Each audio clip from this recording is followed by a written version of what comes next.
Tim Bass, I'm from Block 8, and I've been going to the Ethereum meetups for the last 12 months, so this has been really cool for me. When I first started coming here, we had the DAO, and to see how far it's come and sort of how much we've learned has been pretty interesting. So off the bat, I just want to give some credit to the Ethereum community in general. We actually learn a lot off the back of these meetups, and it's been, I guess, a real honour for us to be here to actually talk about what we've built on the back of that knowledge. So yeah, thank you, just initially. All right, so Block 8 is an incubator that's based in Sydney. We decided early on that we wanted to build blockchain applications, but we couldn't quite land the app that we wanted to build. So we realised there were a lot of science projects out there being built and people didn't necessarily understand the problem they were trying to solve. So we're a bunch of technologists and developers, and we decided that why not partner with people that actually understand the problem. So we said, let's assemble a team of really smart, capable people and partner with subject matter experts. So we've done that recently, and we've spent probably 8 or 9 months building an application called MyStake, which we're going to present tonight. And it's going to be really cool, so thank you. This is Kim. Thanks, Kim, rhymes with Tim, keeps it easy. So MyStake, the reason we started looking for an application like this is, as a startup, we had problems around share management, cap tables, sweat equity, and how we're going to keep track of all that. So we looked into ways that a lot of startups do this, and if they even do it at all, which a lot of them don't, a lot of it was done in Excel, and we kind of go, look, if we're going to be the blockchain guys, we really need to record this on blockchain. The more we started looking into it, the more we thought, okay, there's actually the potential that this app could do a lot more, and we could even commercialize it.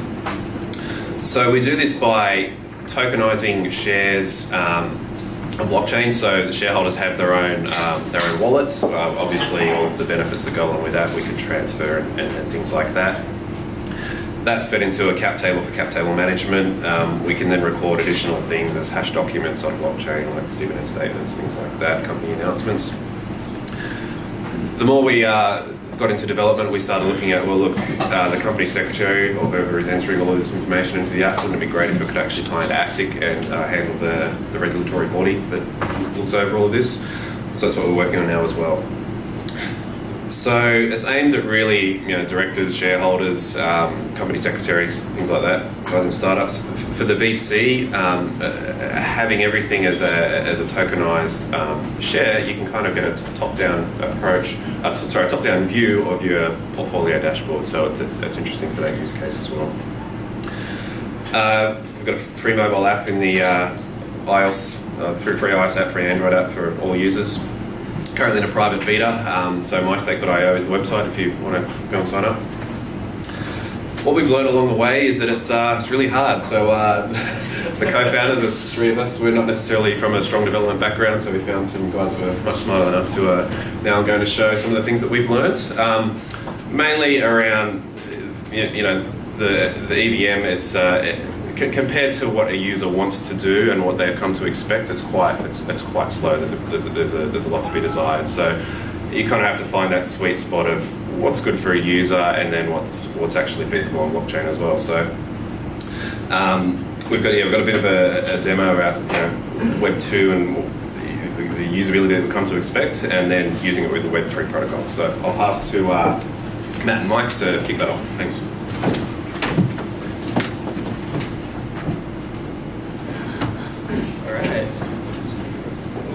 Let's see how this goes. All right, good evening, ladies and gentlemen. I'm Matt, and it's Mike across my left, and you've met Kim, Tim, and that's Phil, who's our main DevOps guy. He's the guy who keeps all the infrastructure running, so if something breaks, speak to Phil. Stop him. So, you might remember us from previous projects, such as Horizon, or Liberty and Company, and we've been here at the meetups a couple times for a while now, and our main ambition is to do something real with Ethereum, with blockchain technology, and really justify that 330 AUD price per ETH at the moment. So my background, a Bachelor of Engineering, Honours in Software and Bachelor of Commerce at the University of Sydney. My honours thesis was on transaction cost analysis of futures contracts on the blockchain built on Ethereum. And I've mentioned some of the previous companies I've worked with. with Mike and with another friend of ours who's now at Coinbase doing some pretty amazing stuff. And Mike has a Bachelor of IT Honours currently doing Bachelor of Commerce in Finance. And his thesis is going to be pretty awesome. It's on exploit discovery within the EVM. So we know that any smart contract we make will, fingers crossed, not go the DAO way. And yeah. No guarantees. And remember guys, he's not a financial advisor, so any advice he gives on investment is simply just opinions. So, in all seriousness though, our motivation is that, for this presentation, is that we believe that the current distributed app ecosystem is still very early stage, and that for the normal user, for the person on the street who will be using these apps in the future, the technology is not quite there yet. But it's at $330, it's constantly rising. How do we harness this momentum? I don't know if anyone saw Alan Kohler on ABC misspell Ethereum on the finance report. So we know it's out there. And really our motivation here at Block 8 for Mike and I is that just because Mist is still hard to use, just because syncing with the Ethereum network is slow and takes time, this doesn't mean that we cannot leverage the Ethereum protocol for normal users. So, Meteor.js and Ethereum. I'm not sure how much we all know about Meteor, but it's this great Web 2.0 framework that it integrates the latest in web technologies, allows for dynamic web applications that immediately, in real time, respond to user input. Now, if there's one thing about Ethereum dApps, they do not immediately respond to user input. So I don't know how many people here have used MetaMask. It's a browser plugin to integrate with Ethereum distributed applications, such as Aragon. It takes time. You have to sign every application transaction. You have to make sure that all your keys are ready to go, and it's a very, very painful process for a normal user. Trust me, I tried to get my dad using it. It did not work well. So, what we do, what we've been looking at is using the existing Web3.js, Salt.js infrastructure as the backend for Meteor for these existing web applications, so that you can write, deploy, and execute these smart contracts that you've written in Solidity that work on the Ethereum chain and link it to your real-time, user-friendly, you can run it on Chrome, Firefox, whatever web browser, Internet Explorer, goodness forbid, that the regular user currently can interact with. So the upshot, your app is responsive and it's secured by the blockchain. So, what I'll now introduce Mike to explain the more technical intricacies is what we've been doing at Block 8 with our MyStake app, which Tim and Kim spoke about briefly earlier. Yeah. Thank you very much, Matt. So basically, the way it works is you've got your front end, right? You've got your Meteor.js, HTML, CSS stuff, right? And then that connects to via RPC calls to the Ethereum blockchain. And basically, that's how you do transactions to the blockchain. That's how you submit data. And you can also retrieve data using the same RPC calls. So RPC calls stand for remote procedure calls, and it's just a method of basically communicating with some of the service. In this case, the service you want to communicate to is the Ethereum blockchain. So the way it works is basically, and we'll go through like go through this soon. You know what could go wrong with that. Anyway, where you basically have to run this other server or this other protocol, I guess, called Geth.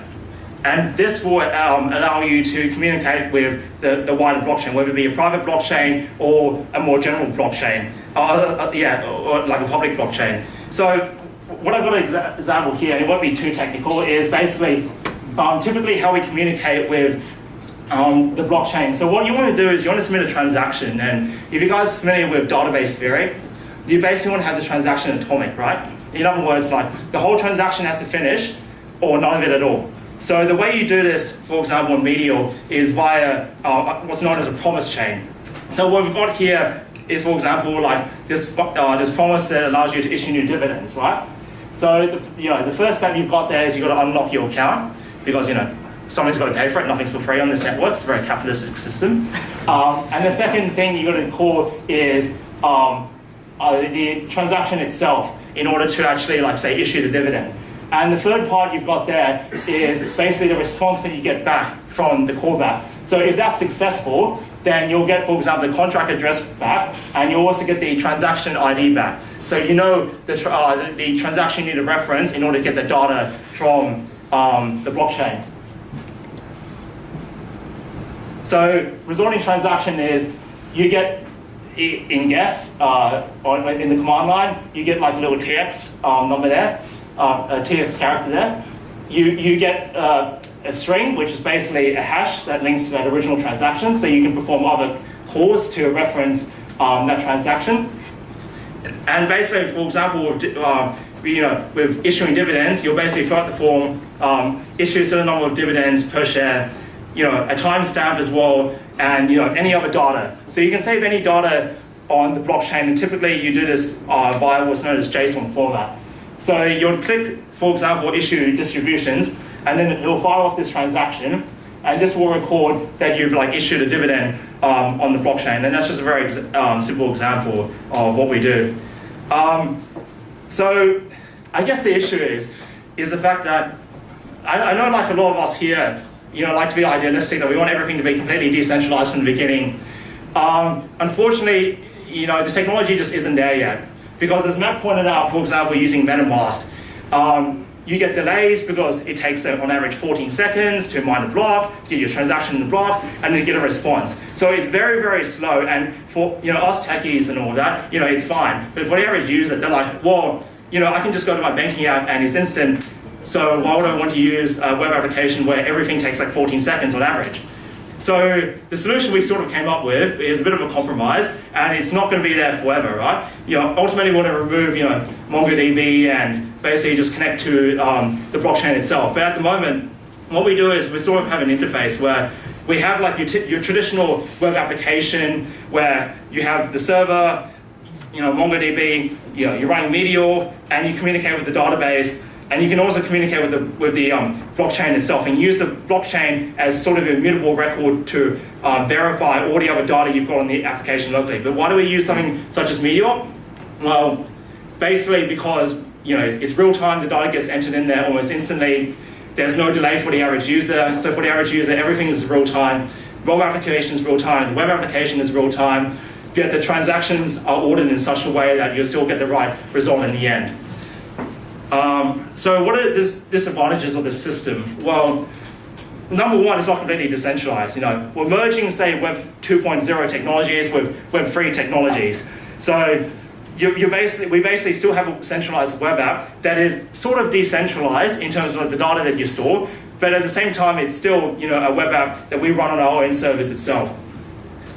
Currently we're storing the keys for the users. So obviously, we've got to protect our own web server, and hopefully we can migrate it such that the users run their own system when we have, say, a multi-sig system that, that's for future development. And another disadvantage is basically you have to duplicate data because you're saving the data on MongoDB, but you're also saving it to the blockchain itself. And so you've got to do a bit of cross-referencing, which is quite annoying and can be quite difficult. So obviously in the long term, we want to move away from MongoDB and go to a completely decentralized web application. But at the moment, I just don't think the technology is really there for the average user. And now we're going to do a live demo. So, yeah. What could go wrong? Yeah, nothing. Yeah, absolutely. Everything's fine. Right. Yeah. So, how do we? Yeah. Yeah. Okay. You want to bring up the split screen? Well, I just. Yeah. So just put that over the side. Or we can just go back. Yeah, exactly. So. Yeah. For the demonstration, what we have for you is the MyStake application. And what we're going to do is, the kernel of the app is that you want to deploy companies to distribute shares to equity holders. So what we're going to do today is deploy a company to a Ethereum blockchain. And the three things we want to really demonstrate in this demo is, one, the fact that we're communicating via web3.js to a remote blockchain.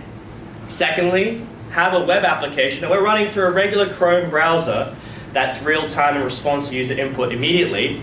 And thirdly, is something that you can see be commercialized and released to the market in a very short time frame. So, this screen is, first off, let's just show Geth running in the background. So here we have, I don't know how many people have seen this kind of terminal screen before, but this is a currently private Geth node running mining blocks while the web app itself is running, and we're hooking the web app via Web3 to this Geth node. So what we're going to do right now is register a new company, and basically just we'll deploy a new contract, and you'll be able to see the transaction ID on the blockchain itself. So you know it went through just fine. So I'm just going to charge this test card. This is all sandboxed. This is our test server. All right. And then now we're going to click this button to deploy the contract. Yep. So basically, we're waiting for the company on the blockchain now, and now we get our transaction here. So this deploys a contract with a particular transaction ID, and this needs to be mined. So you have to wait a little bit, and so there is still a bit of delay because you got to make sure the company, you got to make sure the company mines. So now the company mines, we've got the callback.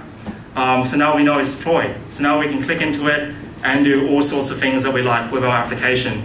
And I've done a few examples for here, so we can do things like, Let's issue some shares. Let's see this company rise like Ethereum's price. well, let's change the share price. Yeah, that will actually make a bigger impact. Yeah.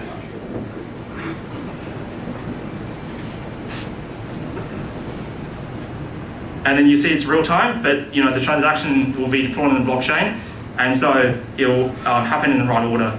And so we go back to the info screen now. We can see basically what happens with Ethereum. Yeah. Doesn't that look familiar, guys? Yeah. We can do things like download PDF generated share certificate where the QR code basically has a hash that's saved on the blockchain, and then on our mobile app you can verify that this document is a legit document and that nobody's committed fraud on you, which is a good thing. An iPhone app with QR code, scan that to prove that it's actually real. Yeah. You can't change the share certificate afterwards. Yeah. Exactly. So this hash is on the blockchain. Yeah. Exactly. So that concludes the demo, and we'll quit while we're ahead. Thank you.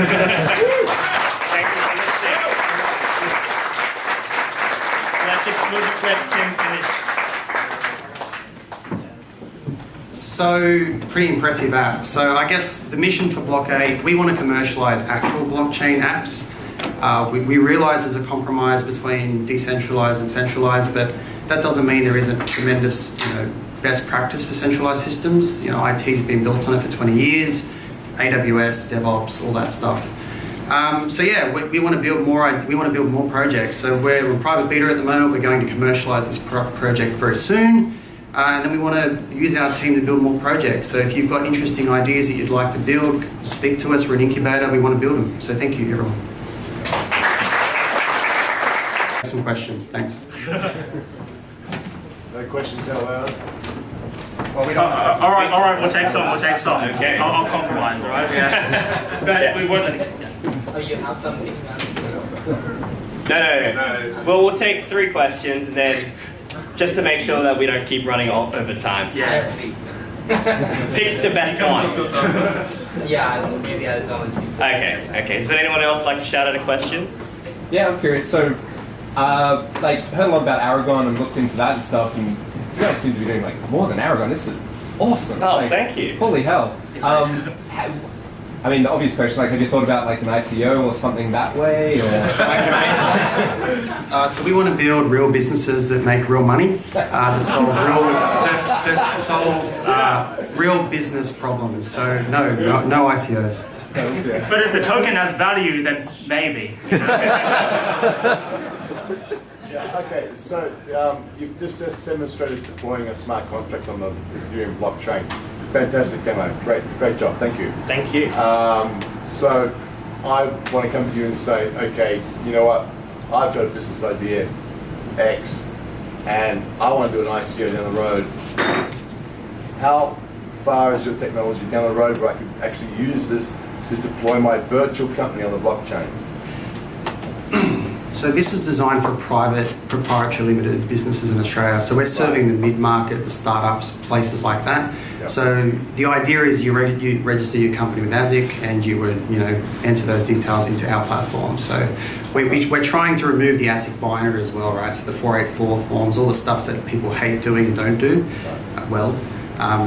The app's meant to solve that problem as well. So, Is that a service you're going to provide as part of this? Or? yeah, so it's a SaaS play. We're looking at sort of a small monthly fee per company, so it'd be very affordable in line with a lot of the good SaaS apps that are out there at the moment. And yeah, it's unlimited shareholders up to 50, obviously, within company. So I want to start rules. with PTY Ltd tomorrow. I can come to you, Yep. put on the blockchain, and I don't have to worry about Yeah, so all your shareholders will get an iPhone app. They know what their stake in the business is, what their dividends, all that stuff. Company secretary would run it. We're looking at potentially doing a secondary market play with the crowdfunding rules that have changed recently. So yeah, we talked to quite a few people about this recently. It's been well received. and it's just been well received now. Awesome. Thank you. Yeah. Let's ask